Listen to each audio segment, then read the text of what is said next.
for a team whose RPI, even with the losses that started to mount up in conference play, is still pretty darn high after what they did in non-conference play. Yeah, they set their schedule up tough right out of the gate. Auburn, they went on a tear through Clearwater. We had one of their games in Clearwater against Liberty. We also had them last weekend against Florida. So a big series for the co-head coaches, the Malveaux, who were coaches here at Mizzou for a number of years.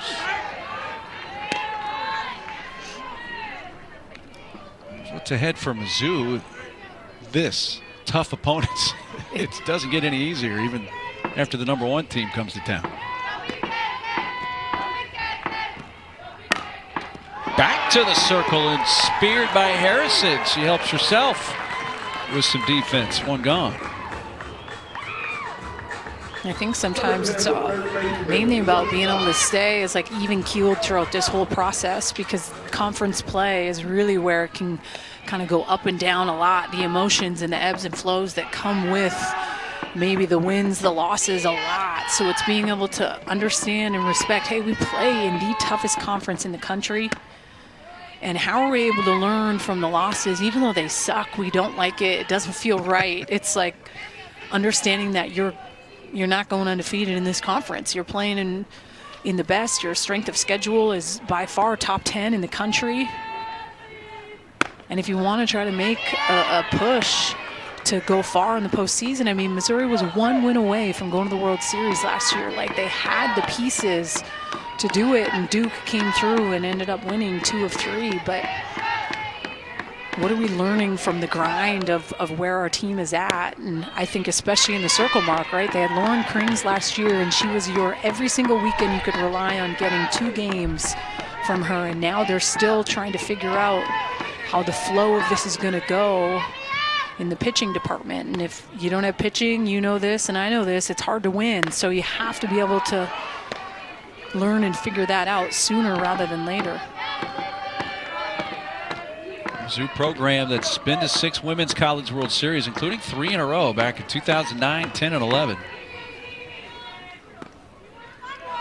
3-1 to Mia Scott, and she's on base with a walk. Second walk handed out by Harrison today.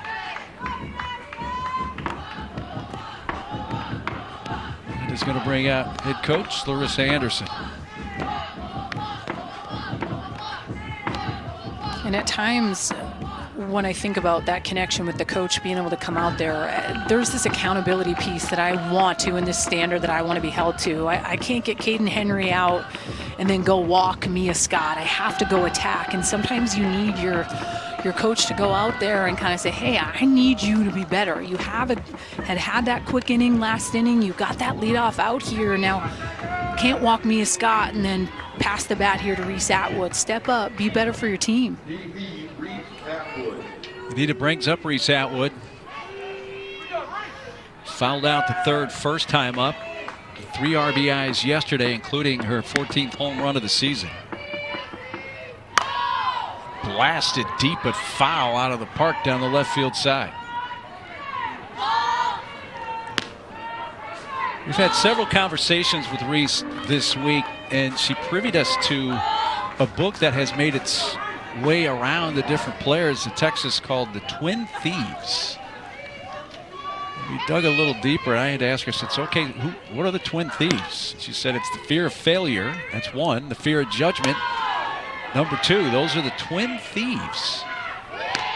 And that book become an inspirational publication in many ways. And something that stood out to me really about that book is when athletes feel loved and accepted regardless of performance, they thrive, right? At times you're so caught in the performance piece and how people are going to see you and they're going to view you. And at times it's funny because Katie Stewart was struggling a little bit prior to that Florida series. She was 0 for 13. And when I asked Coach Mike White about it, he had brought up the fact of like, she wants to do well for her team and she fears that when she doesn't do well, she feels the weight of the world, right? And it's being able to know that regardless of performance, your teammates love you, they accept you, they know you're playing one of the toughest sports where you will fail at times more than you'll succeed. just missing. Good pitch that time from Harrison. Didn't get a call, and it's 2-2.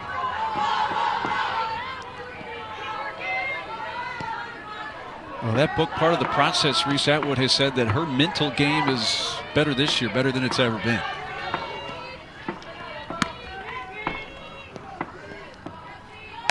And there was an article I read prior to this weekend kicking off where she talked about her ABs and, you know, the year before last year. She does such a good job, and said last year her ability in moments to be able to zone into the at-bat, take the environment away, take all the things, the crowd, lock in on your breath and your process and your routine.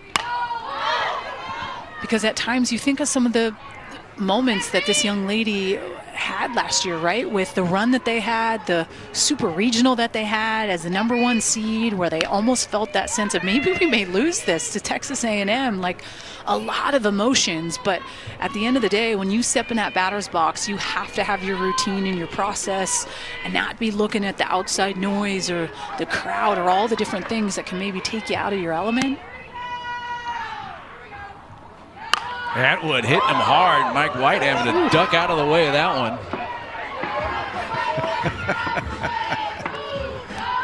I feel like I would be a little bit more down the line than where he's at. Jeez. Yeah, that's probably good advice.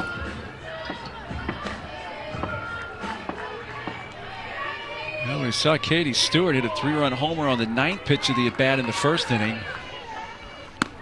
Comes the 8th pitch of the AB to Atwood. She works a walk.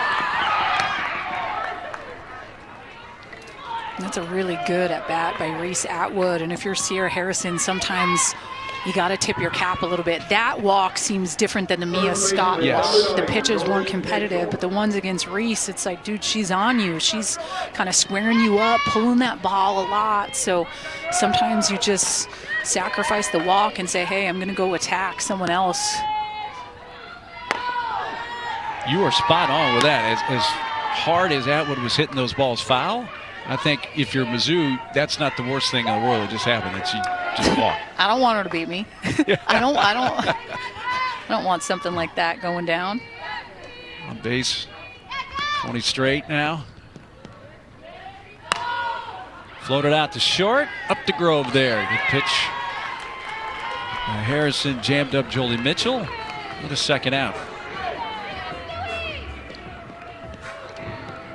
Number 20, the catcher. This is also another opportunity here for Sierra Harrison to go up. Obviously, Katie Stewart home run the last at bat, but good quality pitches.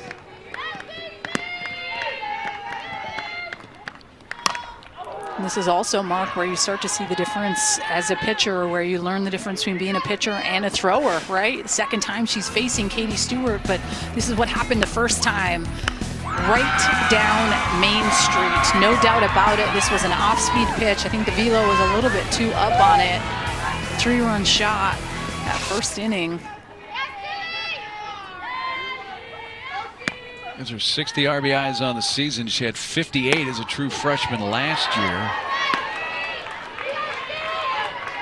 She's had some big series. She had a 9 RBI series in the 3 games against Auburn.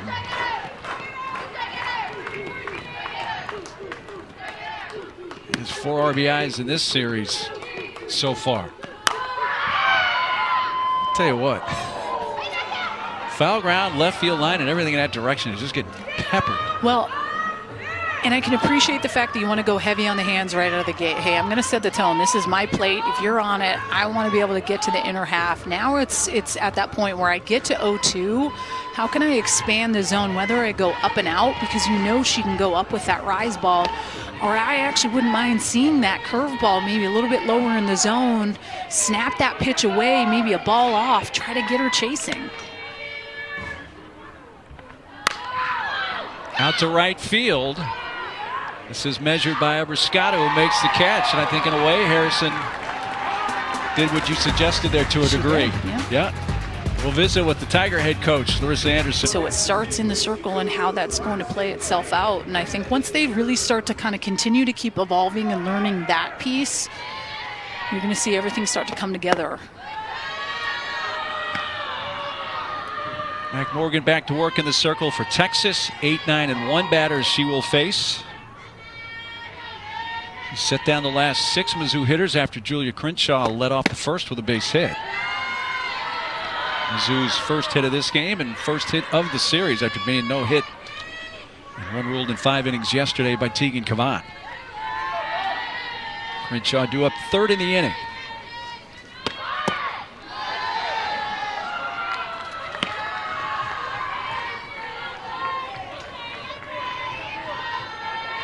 Three balls, no strikes.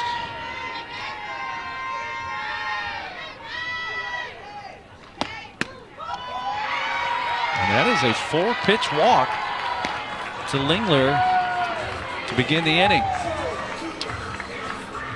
Well, the Women's National Championship game this afternoon coming up. 3 Eastern, 2 Pacific on ABC. UConn taking on South Carolina. The game special. Get things going at 2 Eastern, 11 Pacific. Sue Bird, Diana Taurasi also back doing their thing on ESPN and ESPN+. Big day in women's sports today.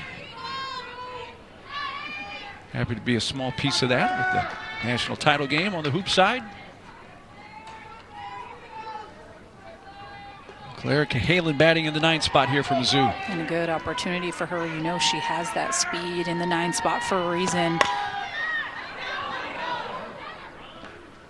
And it's being able to own your role and job in certain situations, especially with that leadoff walk. It's back-to-back 2 missed bunt opportunities, but your job is still how can I find a way to advance that runner or be a tough out in the 9 spot, pass the bat to Julia Crenshaw.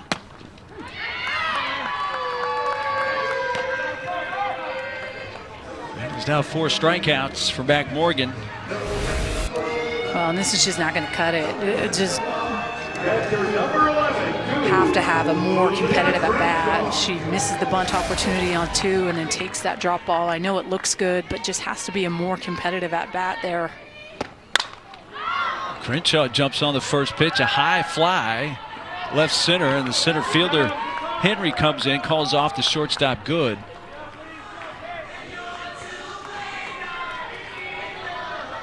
Crenshaw being aggressive again, but that time just got under it a little bit. Well, and when Coach Larissa Anderson talks about more competitive at-bats, that's 0 for 2 right out of the gate. When you get a 4-pitch walk, especially at the bottom half of the lineup, you have to do a better job of finding a way to move her over, especially with it being a 4-run lead. You're not going to score a 4 spot by just that 1 run, but the importance of being able to start to get some action going, moving the runners, putting that pressure on Texas defense because they haven't felt it realistically in the last couple days. So try to put a little heat on them and turn that up and force them to have to step up and make plays. Listen, my competitive advantage if I'm Missouri right now would be I bet they're cold. Let's find a way on defense to force them to have to step up and make plays. Moscato fouls it off her foot. You know, we saw Mizzou assistant coach Bella Norton come right out and just get to Crenshaw. I'm sure that conversation was a lot of what you were just talking about. First season as an assistant for Bella Norton. She's a big proponent of that performance mechanics and things that she has brought to this program, and really Julia Crenshaw was ground zero for putting that mechanically, really changing Crenshaw last year to this year, and mainly watch the hips. It's the drive from the hips this year where she's generating more power. Yeah, it's that like player profiling and understanding the motor preferences of how the body realistically moves because everyone is so unique with what their strengths are. And I mean, Julia Crenshaw was the guinea pig. That's what Bella Norton said. She said, hey, we're going to use her. We're going to figure it out. And listen, they took a 200 average up to a 400 average by realistically learning that she doesn't move from the ground. She moves from her core. It's a good swing by Moscato. Ropes one into center field. And there's Mizzou's second hit of the game, and they have a couple of 2-out base runners. Really good. This has to feel good if you're Moscato. We've seen some big daddy hacks over the last couple days, but she stays on this drop ball, just barrels it right back up the middle.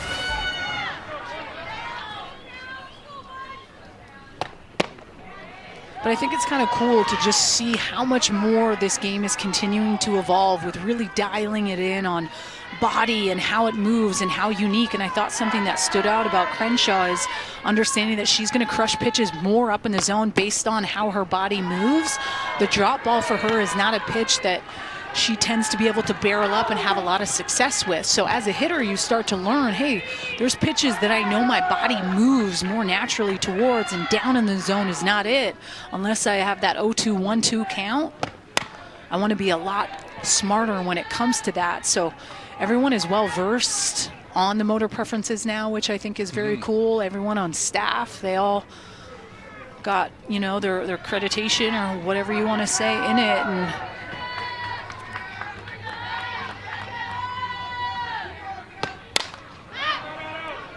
it's really a case that the days of one size fits all is long gone. Everybody's a little bit different. Everybody's body moves a little bit differently, torques a little differently. That motor mechanics really explains that. Well, and she's definitely somebody that her body naturally wants to be more upright, Crenshaw. And last year they had her a lot more down in her legs, and that kind of difference is like when she's upright, she's more in command and control of her midsection and her core, and those are the adjustments at times that are being told by Bill and Norton and other coaches on staff. At times it was, hey, use your lower half to kind of help get you through, and now it is definitely more rotate with your core. That's your primary focus, and just those little things have made such a big difference in her game. Coming over near the dugout, that's going to land in the Texas dugout. Here's the Mizzou staff and the motor preferences experts. And they're bringing more and more of that to the program. Well, and just being able to see the numbers, like you look at Crenshaw last year, she batting .207, and significant difference in this young lady's swing, 368 hitter on the year. Daly works that walk, and that loads the bases for the Tigers. And their cleanup hitter, Taylor Ebbs, coming up.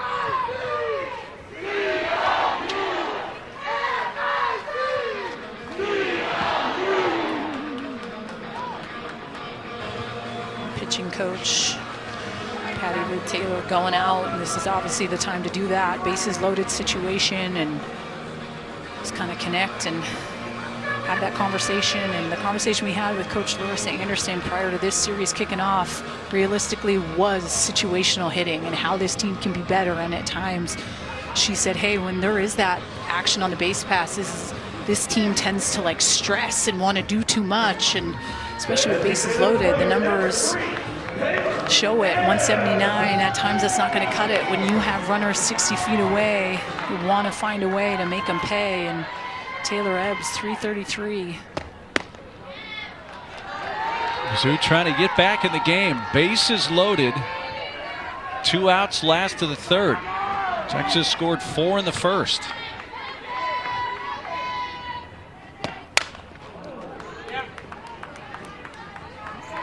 And a good pickup in the transfer portal. Missouri is not what Coach Anderson said is known to just take and pick all the transfers. And I think when they looked at someone like Taylor Ebbs, they definitely needed that lefty stick, and someone that's well versed in the SEC and knows what it takes to be successful week in and week out.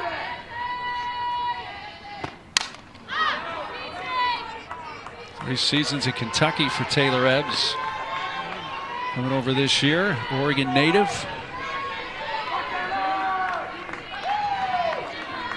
We're going to head in the count, a ball and 2 strikes.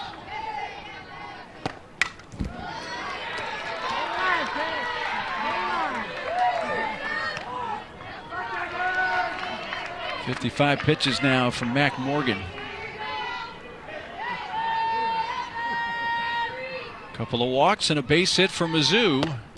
And right in on the hands, Ebbs fouls it off the body. And this would kind of be an example for Mac Morgan where, hey, we've seen her battle a ton of pitches. This is where I have no issue with throwing a ball way outside the zone, because you're seeing a ton of swings.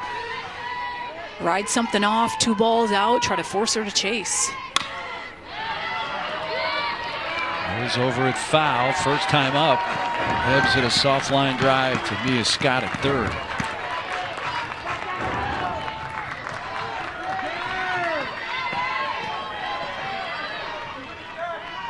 Seventh pitch of this at bat.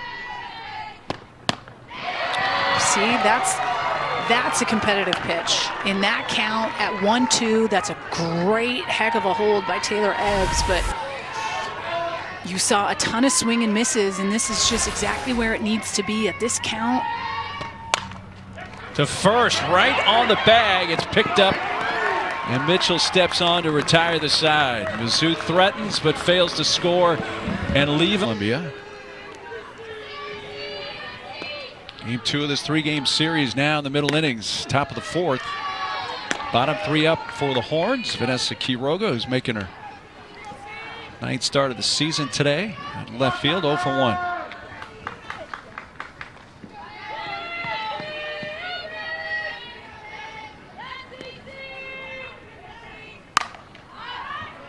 Out to left field. Claire Cahalan right there in front of the track. Quiroga flies out for out number 1. We got North Carolina Duke ACC softball coming up after we are finished here on ESPN2. Shortstop number 43, Leanne Good. To send up Leanne Good, the shortstop, lined out to center. First time up. Good play by Lingler.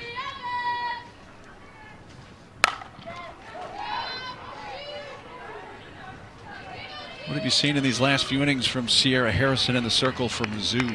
Yeah, I feel like she's done a good job at settling in and being able to get ahead of these hitters. I think that, to me, has been probably the most impressive thing. And once she's been able to get ahead, she's done a good job of using her defense. We've seen some fly balls, a couple ground outs, and that's really what it comes down to is ultimately when you're thrown in the circle, you set the tone. And I want to control how the game is going to go when I'm out there. And it's based on pitches thrown and understanding counts. And this is a good example of Coach Anderson saying that these pitchers are still learning to evolve when it comes to being a pitcher and a thrower, like facing a team the second time through. What adjustments do I personally have to make as a pitcher? What have I been seeing? What's my communication with Crenshaw behind the dish? And just hearing Coach Anderson in the coach call saying, like, we weren't seeing her maybe spin pitches through the zone as much, and just little things. And she's held them at bay, you can at least say, from that first inning on. They poured it on.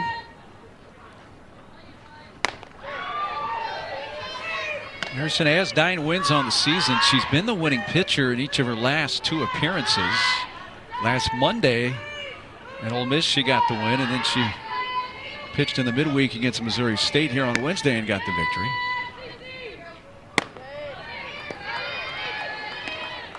This has been the bugaboo. You get 2 strikes, just trying to make competitive pitches. Maybe they'll get themselves out, but the deeper the count goes, that seems to have benefited Texas so far today.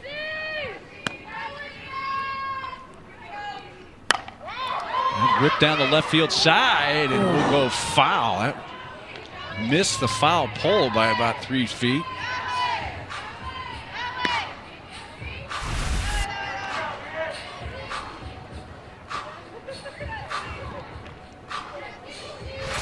The ball was hit hard. Just hooked foul. Good's hit a half dozen homers this year. This one she sends to center. Lingler so good out in center field. She read that, backed up. 2 outs. It's the kind of defense you want out in center field if you're a pitcher. Yeah, she's been rock solid out there. We've seen her run down 2 exceptional balls. Sports Center number 5 yesterday.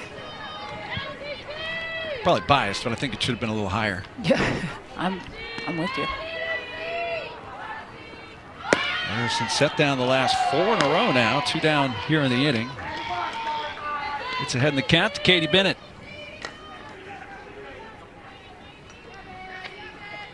Texas scored 4 in the first yesterday. Went on to win 8-0. They scored 4 in the first today. That's hit towards Lingler. He's there. Old reliable in center field. And that retires the side. An 11-pitch inning for Harrison. We'll talk to Coach White next.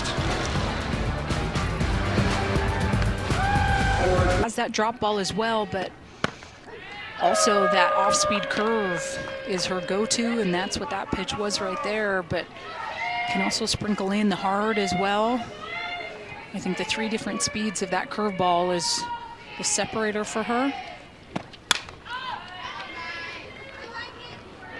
And I will never forget last year, her being in the circle and giving Oklahoma their first loss of the season. And it was just kind of one of those things, seeing her roll out there and watching. It was really cool.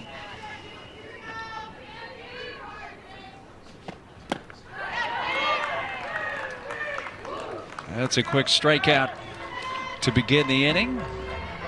Getting up to Grove. The first baseman, number 2. And Gutierrez's velo isn't going to be what Mac Morgan's is at 68 to 70 miles an hour, but I do think it's that changing of the multiple speeds that can make it challenging for a hitter. And tough to rely on just one. It's, hey, okay, how can I cover what side of the plate I'm looking for, how I'm able to react if I get something that I don't want when I get down in the count, how am I able to find a way to battle? Left side of the infield, the shortstop wants sadly and good. Walker pops out. Citlali Gutierrez has set down the first 2 Tigers here. Second baseman, number 22. Gutierrez pitched a couple times in the series this weekend against Mississippi State. Just 1 run and 5 1/3 combined innings through a couple of appearances.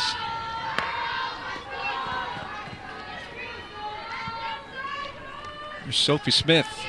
The Tiger offense, 2 hits so far today, left the bases loaded last inning.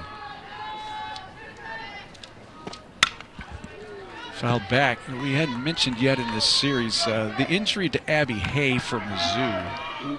Back injury. They hope to have her back next weekend, if possible. And that's a bat, that's a power bat that you certainly like to have in your lineup healthy.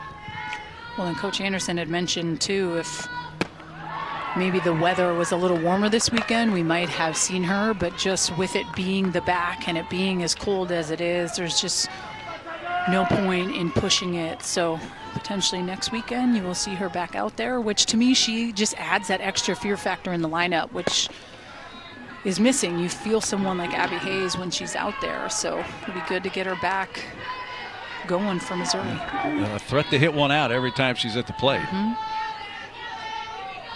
It's a 2-2 pitch to Sophie Smith. Up the middle and through. A 2-out base hit. 3rd hit of the game for the Tigers. All 3 have been singles. I don't think she's getting a Sour Patch Kid there at first base. She does indeed. I was fortunate enough to get a bag. I know you were too, but I did too. You know, it was a nice touch. Coach left that for us, the sour. Have you sampled any of those yet? I have. I have too. Yesterday. I was really saving it for the plane ride home. Okay. I could take that down easy. So the goal is to save it for tomorrow. But every time a Tiger gets to first base for the hit, Coach Anderson, their head coach, has a little surprise for him. That's bunted and well read by Mitchell. Bennett covering, and the side retired. Winger trying to bunt her way on. Tigers strand a runner. They have.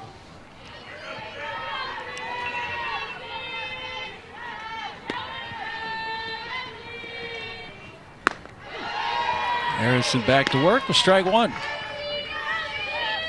Look at the list of Division I coaches with the highest winning percentage. Coach Inouye Perez, number 2. Patty Gasso, of course, number 1. Mike White, number 3 there. Yeah, it's pretty incredible. Him going from Oregon and the success that he was able to have there, and then got the opportunity with Texas and has really helped turn this team into an absolute powerhouse, and in my opinion, one of the top dogs to fight for a national championship this year. They're that good. Right up the middle and into center field. Maloney has her second hit, and that's a leadoff single. We asked Reese Atwood just what it was like when you got the opportunity to try to fight for a national championship and you come up short, and what really was the big difference heading into the fall winter. And she said, this is a team that really is so hungry. Like, we look forward to coming to practice, getting better. She said on the phone call, like, it was 90 plus degrees and hot as ever at practice, and I still don't dread going. Like, we have this accountability piece with each other to continue to push and get better. And when you've been that close, I mean, they've been to 2 of the national championship finals in the last 3 years. Like, you can taste it. So what's the difference? How do you get over the hump? And this is an opportunity this year for this team to be player-led, try to get back there. It's an unusual circumstance when the team, that being OU, who has won 4 consecutive titles, was with you in one conference, and now you come along with them to the most difficult softball conference in the nation. Yeah, but ultimately, this conference is only going to strengthen those 2 programs that much more, because every single weekend it really is such a dogfight. So, you know, it's a blessing and a curse at the same time that OU and Texas are both coming together with each other. But ultimately, there's going to be no unknowns when you get to the postseason and when you try to fight to get to Oklahoma City. You will have seen it all, Mike White said. They're going to be playing Tennessee. We're going to feel what 76 to 78 miles an hour feels like when we step in the box. You mentioned the success he had at Oregon. 5 Women's College World Series there. They were 9 consecutive super regionals. That's towards short. One hopper out at second to first. Not in time. Ball skips by. Henry heading for second. Throw there. Let's see if Mike White wants to. Yeah, he's going to ask for this to be reviewed. The foot, quite an adventure. That took quite a while. All right, let's see if we have a determination. After review, the ruling on the field is upheld. The runner is out. Okay. That is the first challenge for Texas. All right, so it is a double play. And maybe potentially just not enough evidence to realistically overturn the call. That's what it comes down to. Number 10, the third baseman, Mia Scott. Well, bases are empty for Mia Scott.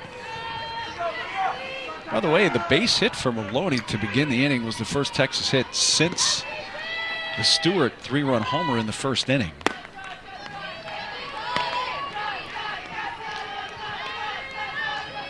Harrison has been able to keep the Horns off the board since that 4-run first.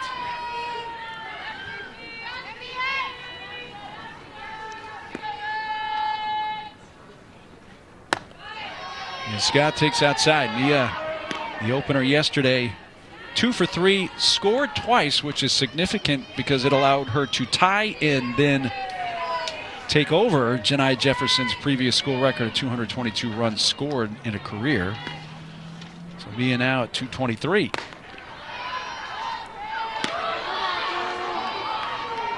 Some close pitches, but a 3-0 count on Scott.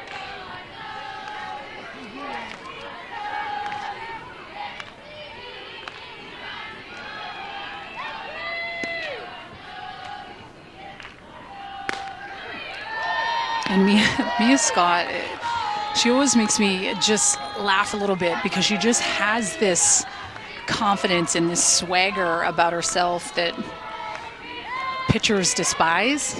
I mean that in the best way. But just the smirks and the little looks, and Coach Mike White had made the point, listen, Mia Scott's at her best when she's mad at the umpire. Like, when she's not happy, we know she's going to be able to step in the box and absolutely crush.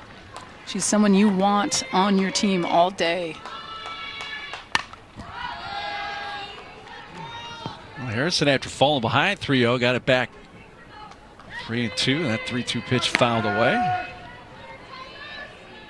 92 pitches from the Mizzou junior.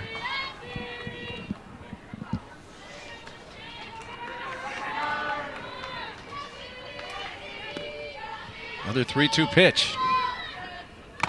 Got her. Well, Harrison comes back after falling behind 3-0. Happens to beat number 1 this year. It was the first time Mizzou had beaten the number 1 team since they beat Florida in 2015.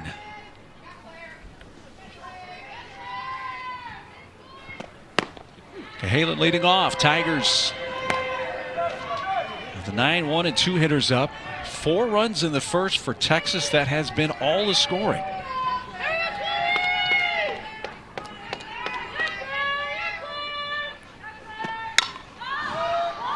A check swing, and that puts it in play to short. Leanne Good. When I think about that flashback to Oklahoma, you just think about how electric it was to be able to do that at home, and the crowd and the amount of people and just the energy from the dugout. And at times those are all the little things that add up to the big things. Being able to host these types of teams at home. Oklahoma won a couple weeks ago, and now Texas number 1.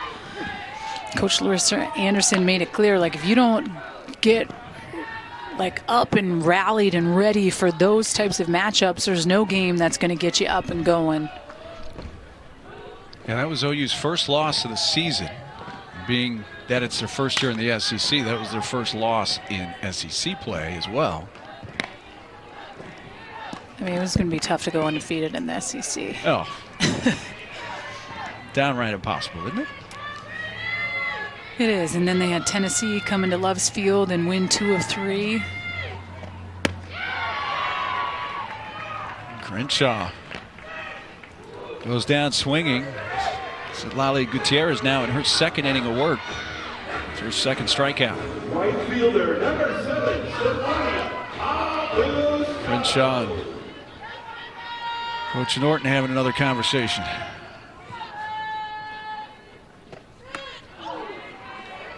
You've seen Abiscato with those, as you like to call them, Big Daddy hacks this Daddy weekend. hacks. Well, sometimes on the changeup, it always looks like a daddy hack. But yesterday with the heat of Tegan Cavan and everything up in the zone, that type of swing was not going to do much. But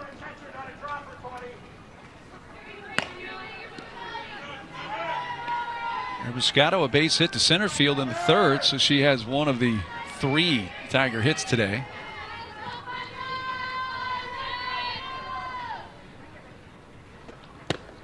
But it's that pitch that is just continuing to kind of eat up these hitters a little bit. It's that off speed that's kind of just dipping down and in on the lefties. And this is one of those pitches, and this counts, where you have to expect you're going to probably get something similar. Right side to her left, out of the glove. Bennett picks it up, shovels late to first.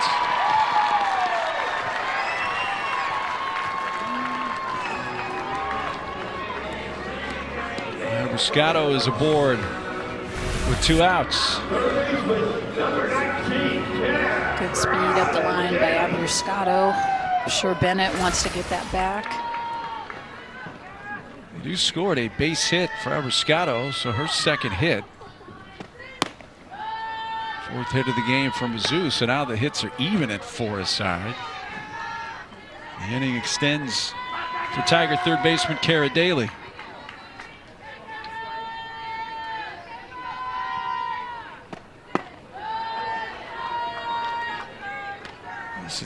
Lali Gutierrez was first team All Big 12 last year.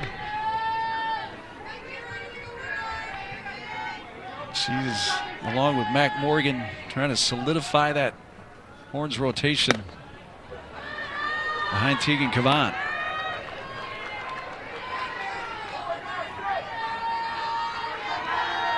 Her junior year out of Stanford, Texas.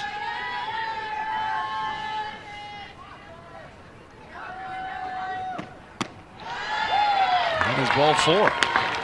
So a 4-pitch walk to Daly. That was the last batter that Morgan faced before she gave way to Gutierrez.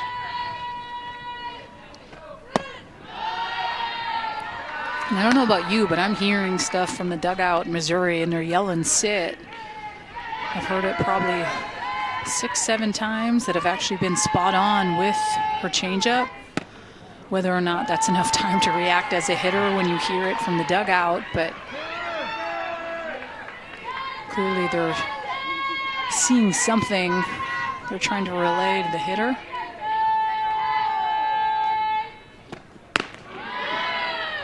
There's a strike call. Took a moment, but Bobby DeMayo throws up the arm, says it's 2-1.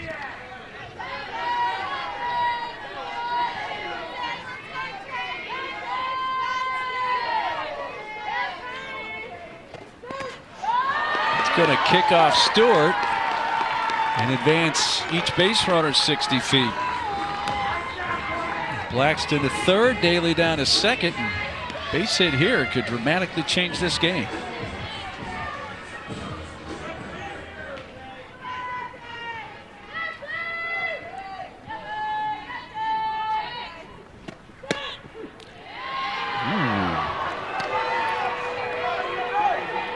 Close pitch goes the way of Gutierrez that time.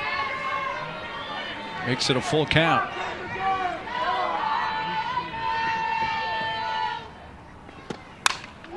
Hit in the air to right. Maloney back, and at the fence makes the catch. I don't think the wind helped her at all there. It might have kept it